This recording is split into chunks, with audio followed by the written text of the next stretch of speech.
नमस्कार दोस्तों, lucky nursing academy में आज आपका फिर से दिल खोलकर हार्दिक स्वागत है। आज हम आपके लिए क्लास नंबर 5 लेकर आए हैं, जो कि आने वाले एग्ज़ाम जितने भी हैं हमारे RRB, RML, KGMU, CRE, ESIC, इन सब के लिए बहुत ही इम्पोर्टेंट साबित होने वाले हैं दोस्तों। तो चलिए बगैर देरी किए दोस्तों क्वेश्चन नंबर 1 की शुरुआत करते हैं। क्वेश्चन नंबर 1 दोस्तों आपके सामने, with respect to the daily calorie requirement for a normal energy the contribute via carbohydrate should be। दोस्तों क्वेश्चन ने हमसे क्या पूछा है? क्वेश्चन ने पूछा है कि एक पेशेंट डेली की कैलोरी रिक्वायरमेंट कितनी होती है, या मतलब वो एनर्जी कितनी लेता है कार्बोहाइड्रेट से। मतलब कि दोस्तों एक एग्जामिनर एक सीधा सा क्वेश्चन पूछ रहा है आपसे कि कार्बोहाइड्रेट में एक दिन में कितनी कैलोरी होती है।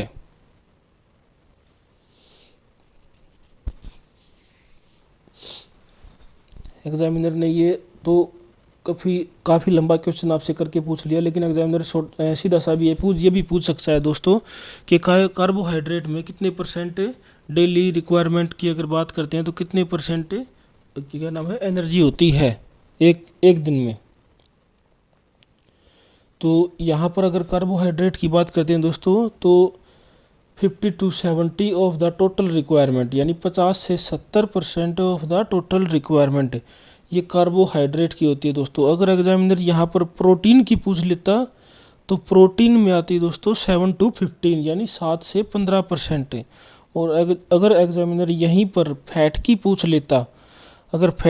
लेता तो दोस्तों 10 से 20%, 10 से 20% एनर्जी मिलती है। तो चलिए नेक्स्ट क्वेश्चन नंबर 2 आपके सामने, which of the following is the purpose of hand washing. Question ने पूछा दोस्तों कि हैंड वॉशिंग का पर्पज क्या रहेगा, हैंड वॉशिंग क्यों करते हैं, उसका पर्पज क्या है दोस्तों। हैंड वॉशिंग दोस्तों क्यों करते हैं, उसका पर्पज क्या है। तो सीधा सा ऑप्शन है दोस्तों, टू प्रोवाइड कंफर्ट के लिए हम कभी नहीं करते।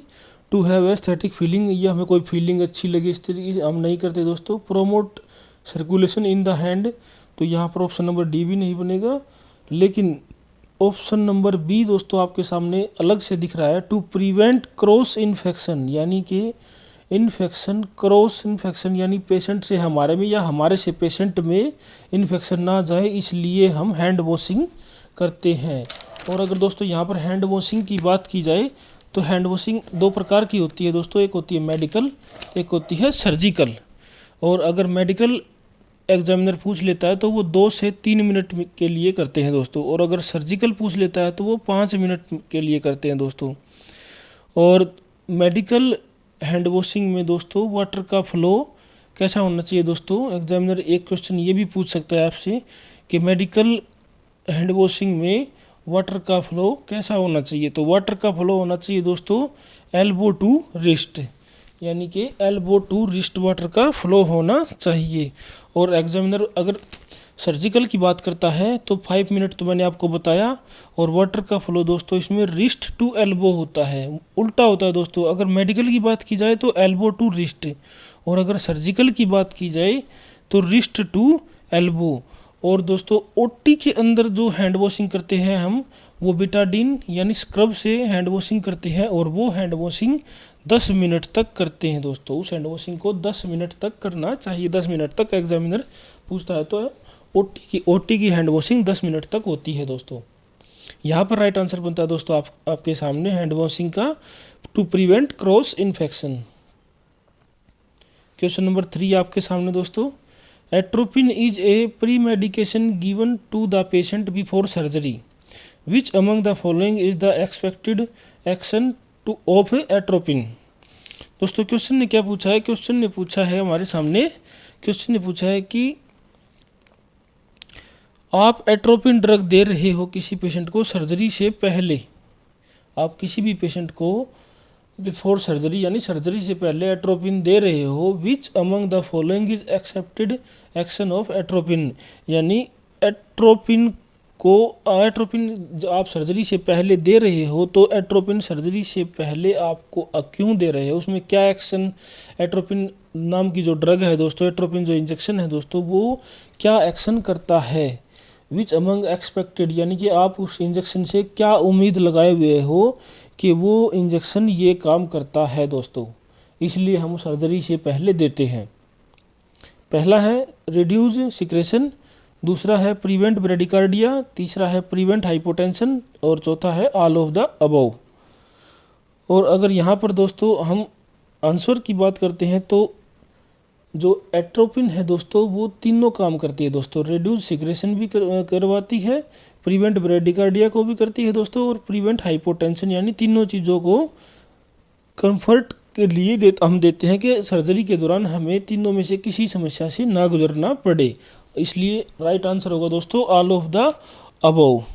और अगर एट्रोपिन दोस्तों हम बात करते हैं कि एट्रोपिन दोस्तों सिंपैथेटिक नर्वस सिस्टम पर वर्क करती है, इसलिए वो सिक्रेशन को, यानी हमारी जो इंटेस्टाइन है, हमारी इंटेस्टाइन के मतलब सिक्रेशन को हमें बचाती है दोस्तों।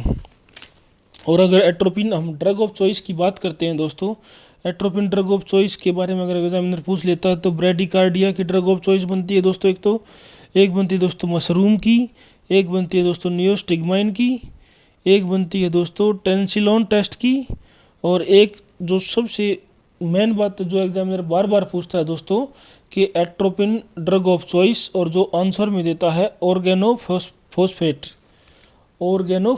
ये ड्रग ऑफ चॉइस होती है दोस्तों।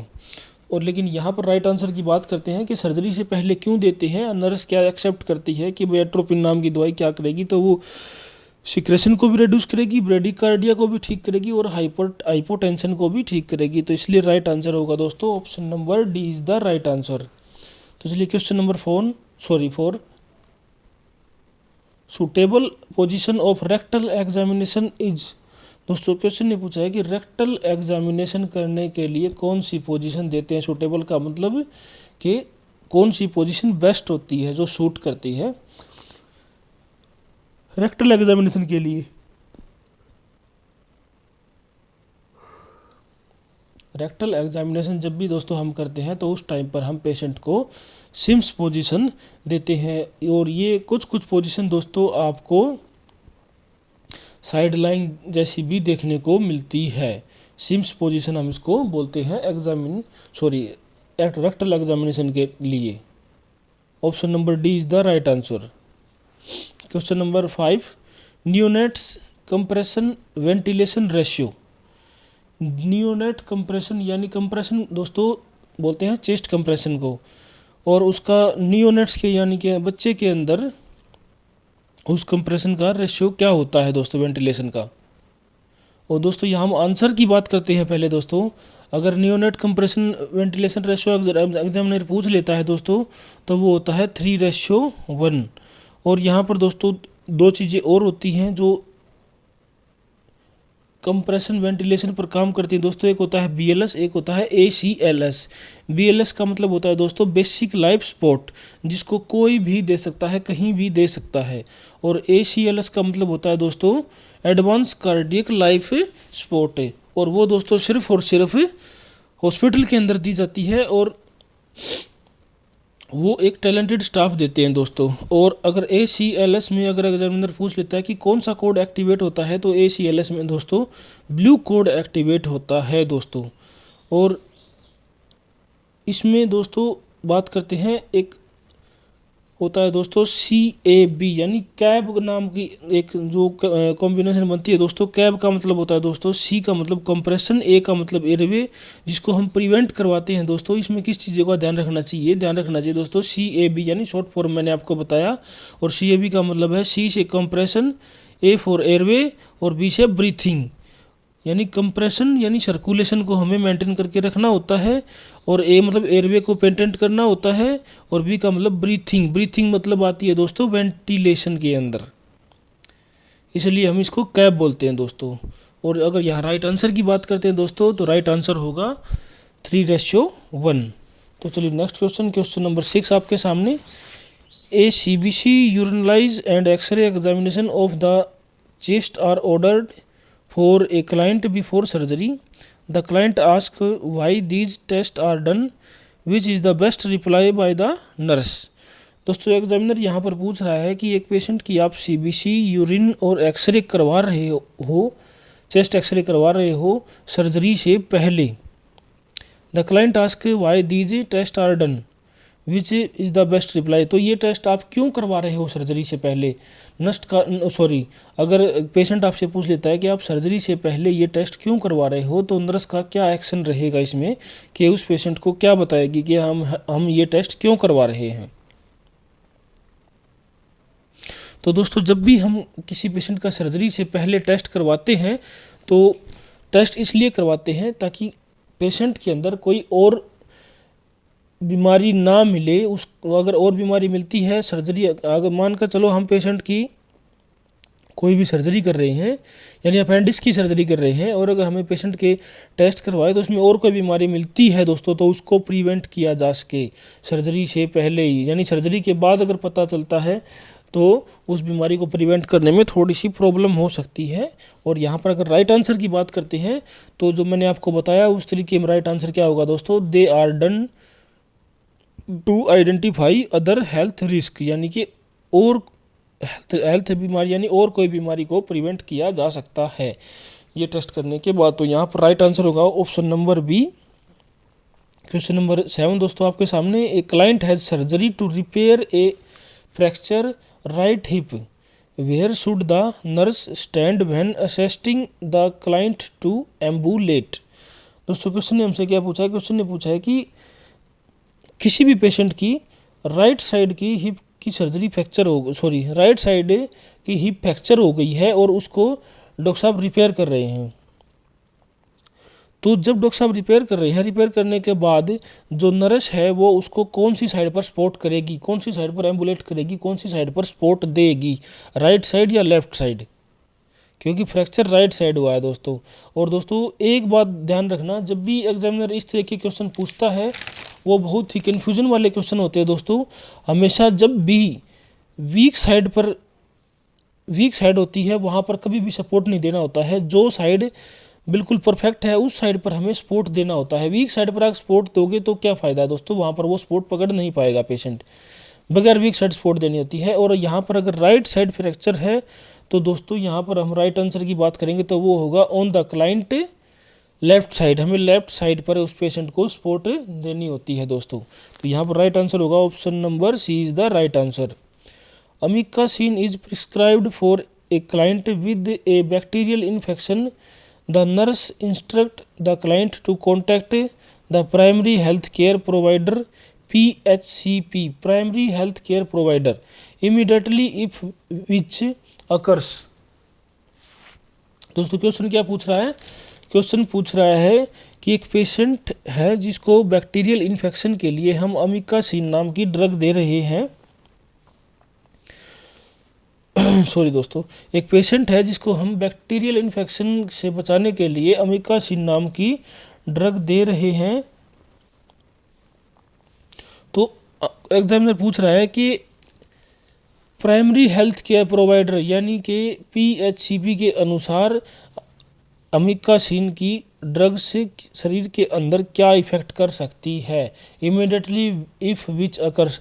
यानी कि एग्जामिनर ने छोटी सी बात अगर हम बात करते हैं दोस्तों, तो एग्जामिनर ने यहाँ पर पूछा है कि अमिकासिन देने से पेशेंट के अंदर क्या साइड इफेक्ट हो सकते हैं दोस्तों अमिकासिन के.